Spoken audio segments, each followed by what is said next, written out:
Hi guys, in this video we're going to be talking all about self-development, specifically how to stop caring so much about what people think about you. If you are new to this channel, I am Sincerely Valley. I have a channel that centers around self-development, spiritual wellness. I also do meditation videos and a little bit of travel here and there. So if that's something that catches your eye and you enjoyed this video, think about subscribing to the channel and joining the family. If you are a returning subscriber, welcome back and it's good to see you. So we're going to go ahead and dive right into this video. How do we even get to a place where people's words hold so much weight in our personal world? There's a lot of ways that this question can be answered.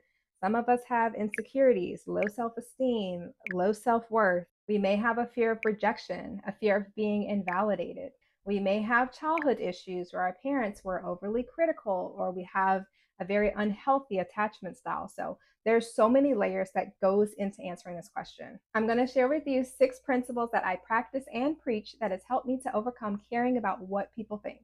So principle number 1, you have to understand that people can only meet you at the happiness level that they are at. If they have a very low level of happiness, they can only offer that version of themselves to you. So any kind of negative engagements that you get are not personal attacks on you. So the people that are unhappy and discontent have a tendency to mismanage their time and energy. So instead of investing their time and energy into things that can make them happy, they oftentimes just project their unhappiness onto you. So think about this. If people are unable to add value to their own lives, what makes you think they have the capacity to add to yours? Okay. So these are the people that are always unhappy, maybe dropping comments here and there, saying negative opinions about you. So if they don't have anything or anybody filling up their cup, they're pretty much pouring their unhappiness onto you. So here's what you got to do. Okay. So your responsibility is to not take anything personal. Okay. So there's going to be people that are going to project onto us things that they're dealing with.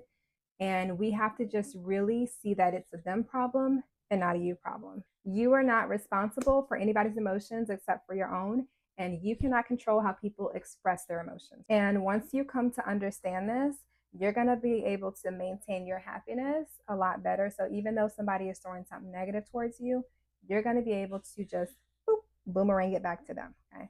So that's principle number 1. Principle number 2. So you have to start losing interest in opinions that don't serve you. Nothing and no one can influence you without your permission to do so. Sometimes we get a little too invested in the negative things that people have to say. We try to break it down, we try to question it, we try to engage with, investigate, and it just gets overwhelming. And this gives too much energy and attention to negativity. And nowadays, we're too invested in dialogue that's intended to hurt us. You have to audit the intention of people's opinions. So you want to ask these 3 questions before you accept an opinion or engage with it.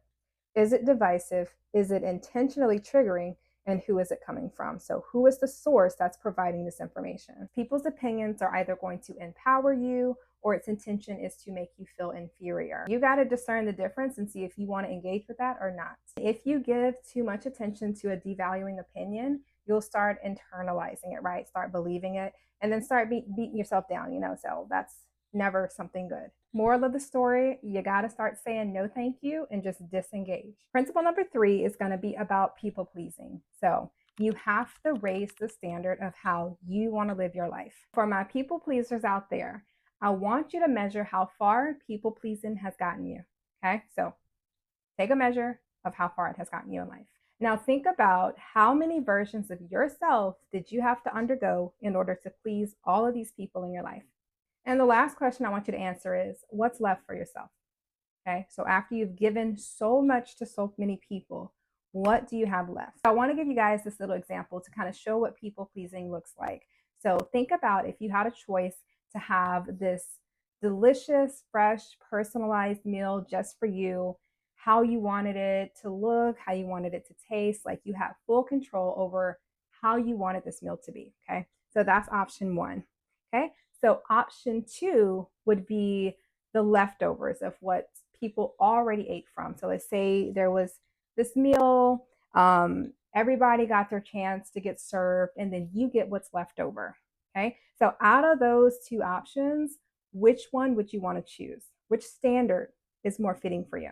People pleasing creates a low standard of living, right? So you're like a chameleon. You're changing yourself in exchange for validation and acceptance. So that is really damaging to your own image, your own self, your self-worth, and so many other things. So it's super important to really cut out that people pleasing if you are someone who has struggled with that throughout life. So that is ultimately holding you in this box and keeping you in this little bitty space where you ultimately care about what others think about you. So you have to start telling yourself yes, even if it means telling other people no. Okay. So we're going to move on to principle number 4, which is kind of similar to people pleasing. Okay. So principle number 4 is you have to start liking yourself more than you like other people. So what does that mean? Okay. So you have to start taking up space and stop caring so much about other people's comfort levels. Okay. You can't be accommodating their comfort level at the expense of your own. Right. So this goes into you being authentically yourself and just living unapologetically. You got to learn to be okay with not being everybody's cup of tea. Okay. You're never going to be everybody's cup of tea. So stop shooting for that particular standard. There is going to be people to praise you for being who you are, for being authentically you. And there's going to be people that are going to condemn you for being authentically you. Just like there are people that are going to find good things about you, there's going to be a handful to try to find some things that are not so great. Welcome to reality. That is just the reality we live in, and there's no changing that.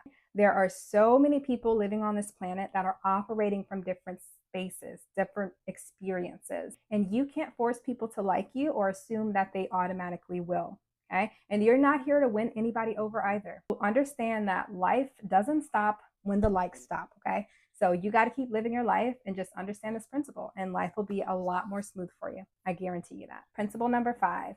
Your timeline is not determined by a statistic or someone's unsolicited opinion. Okay. Let me elaborate.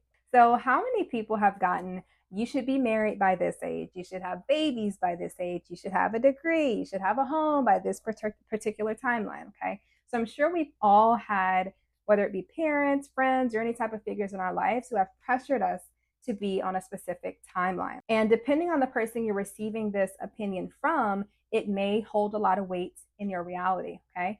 So in order to lift that weight off of you, you have to understand that you are running on your own timeline and your timing is perfect. Okay. It's perfect without any other interferences coming in and affecting it in any way. Okay. So your timing is perfect timing. You are allowed to exist comfortably outside of a statistic, right?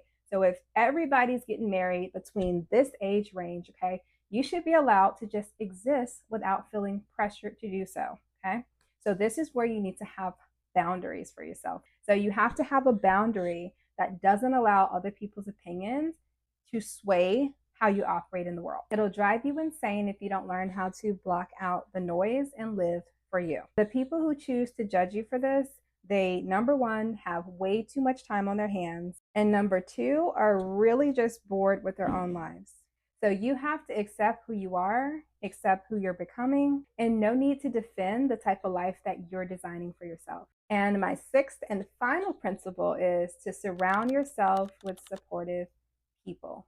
So having supportive people around is going to help you build your self-esteem and also foster a positive environment for your growth. These are the ones that are going to accept you for who you are, nothing more, nothing less. So don't underestimate the power of support. All of this really comes down to your mind, your environment, and your own actions. So if you're trying to overcome a fear of caring about people's opinions, okay, these principles are really going to help you just make sure that you stay consistent, that you are changing your mindset around why people do the things that they do, how you should engage or disengage. So once you start making yourself the focal point and start understanding how other people's experiences affects how they behave, you're going to live so much more easy in this world.